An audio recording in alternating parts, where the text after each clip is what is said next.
The return of Christ is the most anticipated event in the Bible. When he returns, his kingdom will cover the earth. So when can we expect this to happen? What will be the sign of his coming? And is there evidence that we are right at the door of his return? The number one question believers and non-believers have is, why hasn't Jesus returned yet? What is the delay? When is he going to come and gather up his church and then reign on the earth? It's been almost 2,000 years. What's going on? Well, in Matthew chapter 24, Jesus explains exactly what must happen before he returns. At the beginning of chapter 24, Jesus was with his followers, and they had the question that many of us have today. They wanted to know, Lord, when will you return? When is it going to happen? So in Matthew 24, verse 3, it reads, "Tell us," they said, "when will this happen? And what will be the sign of your coming and of the end of the age?" Jesus answered, "Watch out that no one deceives you. For many will come in my name, claiming I am the Christ, and will deceive many." You see, Jesus wanted to make it clear to them when they should expect his return. And so in verse 6, he's going to begin to let them know exactly what must happen before he returns. Verse 6, "You will hear of wars and rumors of wars, but see to it that you are not alarmed. Such things must happen, but the end is still to come." Verse 7, "Nation will rise against nation, and kingdom against kingdom. There will be famines and earthquakes in various places." And then he says this in verse 8, "All of these are the beginning of birth pains." You see, Jesus was telling them basically, my return will not come until there have been wars and nations rising against nations and kingdoms rising against kingdoms. The first thing that must happen is wars and kingdoms rising against each other and nations rising against nations. Well, that's happened. I mean, the Crusades, kingdom rising against kingdom. World War I, World War II,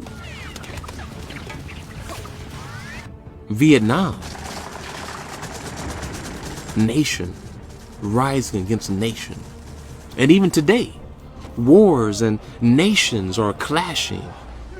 So that has already happened. So what is the next thing that he says must happen before he returns? Well, in verse 9, he says this, "You will be handed over and persecuted and put to death, and you will be hated by all nations because of me." Well, check that off the list. That has already happened too. It happened to the disciples. They were killed for their faith. And even today, believers all over the world are being killed because of their faith. And notice how he said that you would be hated by all nations. You see, when he said that you would be hated by all nations, he wasn't just speaking to the disciples. He was speaking to us, because at that time, all the nations didn't even know about Jesus. But to us, we are living in days where if you even claim to be one of those Jesus followers, you will get hate from every nation. So what is the next thing? What is the next thing he says must happen before he returns? Verse 10. "At that time, many will turn away from the faith and will betray and hate each other. And many false prophets will appear and deceive many people. And because of the increase of wickedness, the love of most will grow cold. But the one who stands firm to the end will be saved." And this also we see today. I mean, how many have abandoned the faith? Do you see more people hating each other now than it used to be? I think so. You see hate like it hasn't been in a long time. You see false prophets and people who make claims that don't come true. Okay, let's check that off the list. So what is the next thing that he says must happen until the moment of his return.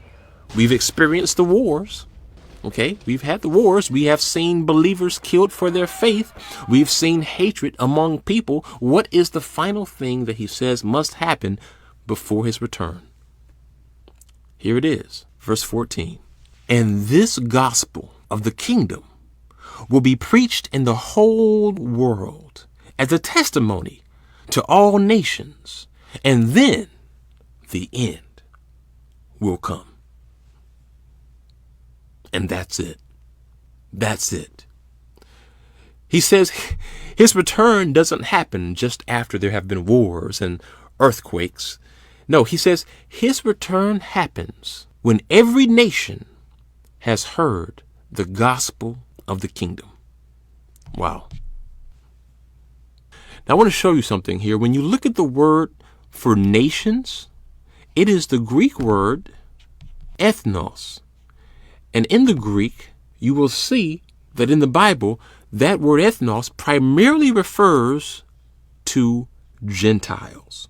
And Gentiles refers to non-Jewish nations. You see, when Jesus was on the earth talking to his 12 disciples, only the Jewish people in Israel knew about him. But he wanted them to know that he wouldn't return until every nation, even those who aren't Jewish nations, has heard about his message. Fast forward nearly 2,000 years, and what has happened? Exactly what he said would happen. Jesus did not fade away in history. The writings of his disciples, they didn't disappear. And we now live in a world where just about every nation knows who Jesus is, that he is a king, and that he has a kingdom, and that he will return.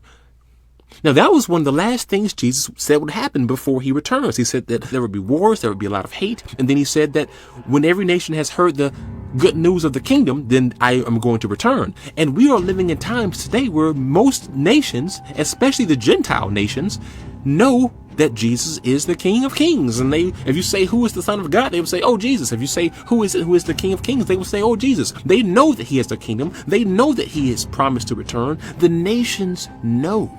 By and large, we are living in the fulfillment of what he said would happen.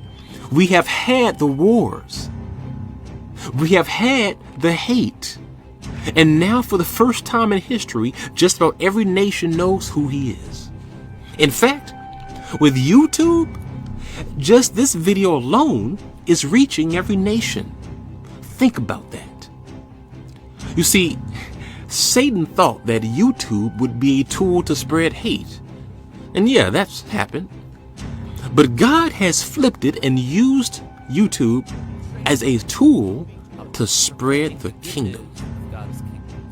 In these last days, it has become one of the #1 tools that is reaching every nation with gospel-centered teaching explaining the kingdom of God.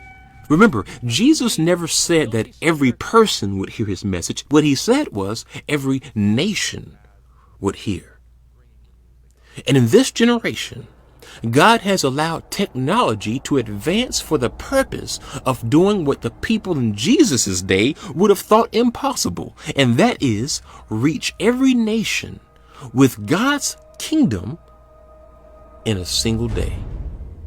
Jesus said it. The last thing that would happen is that the world would hear the gospel. And we're there. We are getting there, if we're not already there. If you have found yourself somehow watching this video, it's not coincidence. The gospel is reaching the world. Spread this message wherever you can. Share it. Spread the gospel.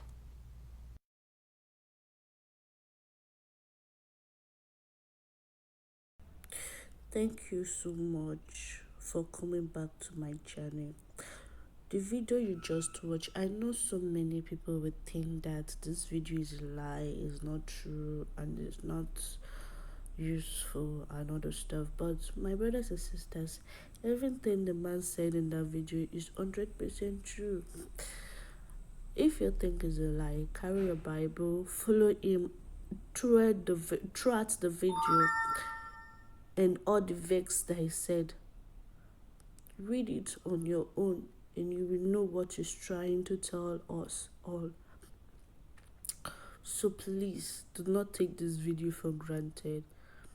Thank you very much for watching and thank you for coming back to my channel. God bless you. I love you all.